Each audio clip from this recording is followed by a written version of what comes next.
First ever factory outlet Mukunda Jewelries, Kukatpalli, Khammam, Kottapet, Somajigoda, Hanmakonda and Suchitra.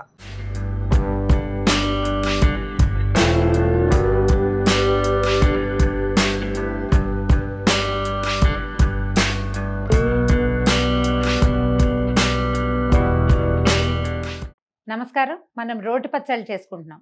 చాలా రకాలు చేసాం. ఇవాళ సింపుల్గా టమాటాలతో 2 రకాల పచ్చళ్ళు చూద్దాం. ఒకటి పురాతన పచ్చడి, పాత రోజుల్లో చేసేవాళ్ళు. పచ్చిమిరపకాయ లేదు, ఓన్లీ తాలింపు టమాటాలు అంతే. ఇది ఊళ్ళల్లో చేసే విధానం కనపడుతుంది, అది చేద్దాం ఒకటి. రెండోది కొంచెం లేటెస్ట్గా పచ్చిమిరపకాయలు బాగా విరివిగా రావడం మొదలుపెట్టాక చేస్తున్న విధానాన్ని రెండోది చూద్దాం. మొదటిది అన్నంలోకి ఎక్సలెంట్గా ఉంటుందండి, అన్నంలోకి చాలా బాగుంటుంది, దిబ్బరొట్టెల్లోకి కూడా బాగానే ఉంటుంది. రెండోది దిబ్బరొట్టెల్లోకి, దోశల్లోకి, ఇడ్లీలోకి, ఉప్మాలోకి, తర్వాత ఏ చక్కెర పొంగల్ చేసుకుంటాం కదా మనం, ఏ చక్కెర పొంగల్ కాదు దాన్ని ఉంటారు, మిరియం పొంగల్ చేస్తాం, దాంట్లో కూడా బాగుంటుంది. అది రెండోది చేద్దాం. ఫస్ట్ మొదటి వెరైటీ చూద్దాం. ఒక మూకుడు పెట్టుకోండి, స్టవ్ ఆన్ చేసుకోండి. టమాటాలు కొద్దిగా చిన్న ముక్కలు చేసి పెట్టుకోండి.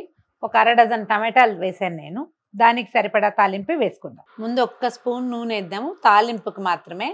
ఒక చిన్న స్పూను మెంతులు వేద్దాము. ఇప్పుడు 1 స్పూను ఆవాలు. ఒకవేళ పచ్చళ్ళలో శనగపప్పు మీ చాయిస్ అయితే వేసుకోండి, శనగపప్పు చాయిస్ లేకపోతే వేసుకోవద్దండి. మినపప్పు వేసుకుందాం 1 స్పూన్.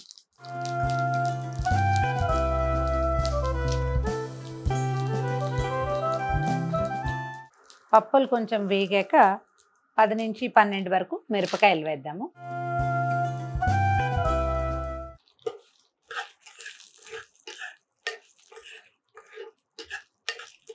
మిర్చి వేగాక ఇంగు వేసుకోండి. మీ దగ్గర కనుక పాలెంగువ చిన్న చిన్నవి రాళ్ళలాగా ఉంటాయి, అవి కనుక వేస్తే ఈ పచ్చడి బాగుంటుందండి వాసన. స్టవ్ ఆపేద్దాము. కొద్దిగా పసుపు వేసి ఈ తాలింపుని తీసి పక్కకు పెట్టుకుందాం. మీకు ఒకవేళ కరివేపాకు చాయిస్ ఉంటే వేసుకోండి, చాలా బాగుంటుంది. ఇందులో పైన వేద్దాము ఊరికే అట్లా, ఆ వేడికి కొంచెం సర్దుకుంటుంది.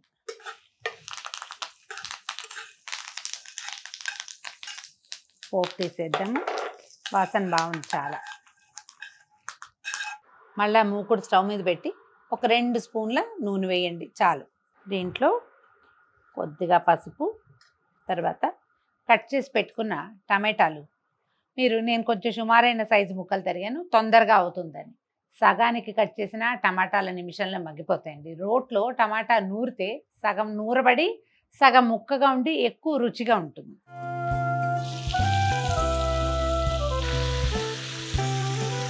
కొద్దిగా ఉప్పు చల్లి 2 నిమిషాలు 3 నిమిషాల పాటు మూత పెట్టి మగ్గనివ్వండి. మనం ఒక పూటకే చేసుకునేటట్టయితే ఇవి చాలా మగ్గిపోయి నూనె అంతా పైకి రావక్కర్లా. కానీ 2-3 రోజులు ఉండాలంటే మాత్రం నూనె పైకి వచ్చేదాకా మగ్గనిస్తే ఎక్కువ రుచిగా ఉంటుంది, పచ్చడి నిలవ కూడా ఉంటుంది.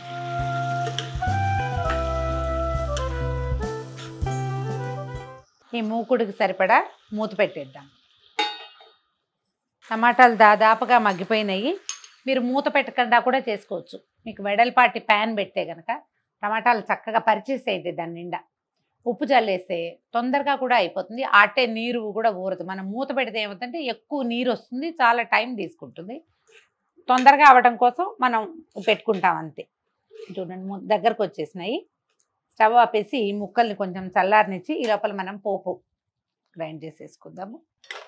ఏదైనా కాస్త వెడల్పాటి పళ్ళెల్లోకి తీసి పెట్టుకుంటే తొందరగా చల్లారిపోతాయి.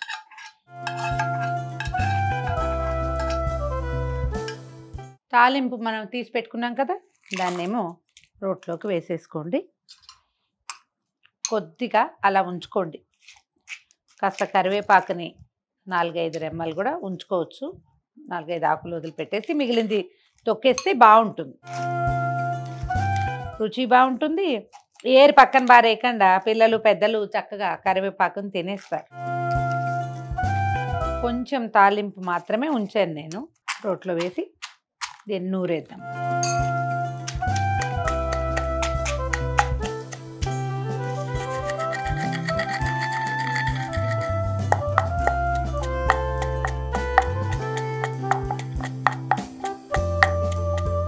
శనగపప్పు వేసుకుంటే ఒక వేరే టేస్ట్గా ఉంటుందండి. మీకు నచ్చుబాటుగా ఉంటేనే వేసుకోండి. తర్వాత మనం చింతపండు పెట్టలేదు, టమాటాలు పుల్లగా ఉన్నాయని.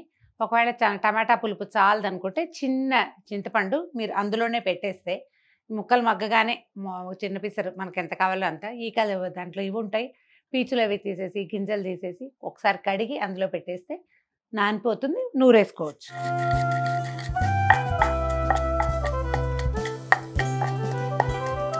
పోపు దినుసులన్నీ మెత్తగా నూరేసాక టమాటాలు వేసుకోండి. అయితే ఏంటంటే ఒకేసారి పోసేకన్నా కొంచెం కొంచెం వేసుకుంటే మీకు మొహం మీద చింది పడకుండా ఉంటుంది.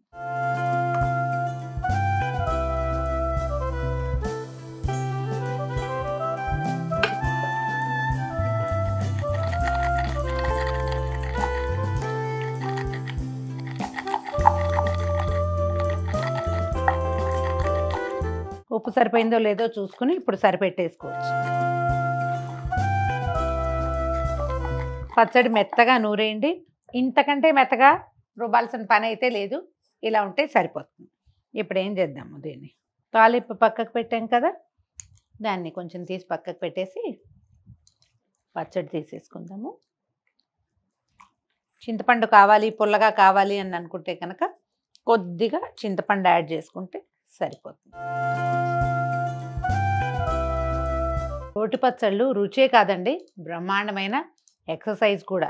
అంటే ఇదేదో చేస్తే బోల్డంత టైం పడుతుంది అనిపిస్తుంది, కానీ అంత టైం పట్టదు. ఇప్పుడు మీరు చూసినప్పుడు ఎంత టైం పట్టిందో జస్ట్ దానికి డబల్, అంతే, అంతలో అయిపోతుంది. నేను మిక్సీ జార్లు కడుక్కుని మిక్సీ జార్ పెట్టుకుని అంత గందరగోళం లేకుండా ఇలా హ్యాపీగా చేసేసుకోవచ్చు సింపుల్గా. ట్రై చేసి చూడండి. ఈ పోపుని దీని మీదకి తీద్దాం, కరివేపాకు పైన కనపడుతూ బాగుంటుంది. మిరపకాయలు ఎంత కారంగా ఉన్నాయి అనే దాన్ని బట్టి మన పచ్చడి కారం డిపెండ్ అయి ఉంటుంది. ఒకసారి చూసిన తర్వాత మనకు అర్థమైతే ఇంకొక 4-5 కాయలు యాడ్ చేసుకుంటే సరిపోతుంది. సో ఇది నెంబర్ 1 కదా. నెంబర్ 2 వెరైటీ చేద్దాం ఇప్పుడు.